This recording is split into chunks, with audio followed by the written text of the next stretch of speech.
US social media giant Facebook's having to pay out $14 million in a civil case over discrimination.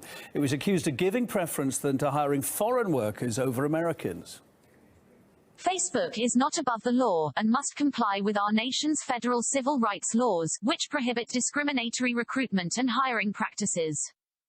The tech giant gave certain positions, apparently, mainly to temporary visa holders. Prosecutors claim that up to 2,600 US workers lost out as a result of that.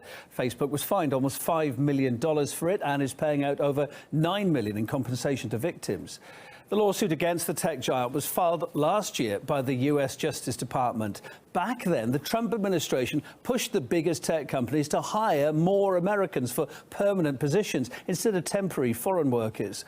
Legal analyst Jennifer Breeden told us a bit more about why Facebook in particular has adopted that policy.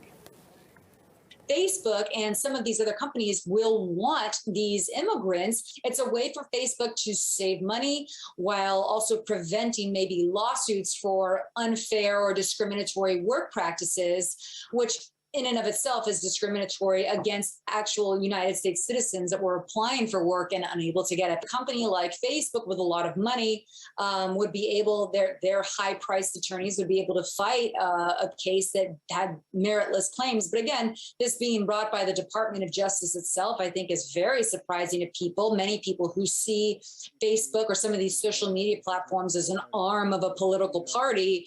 So there's kind of being this distinction drawn between this, what we consider a politicized or a Biden-era Department of Justice, which should be friends with Facebook, actually bringing a discrimination claim against, this partner. So this story might be used by either the federal government, the Biden administration, or by Facebook to argue that, see, we are different. We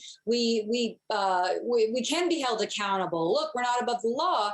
When in reality, they've been working hand in hand for a long time, and Facebook has been acting as an arm of many political federal agencies in order to silence political opponents.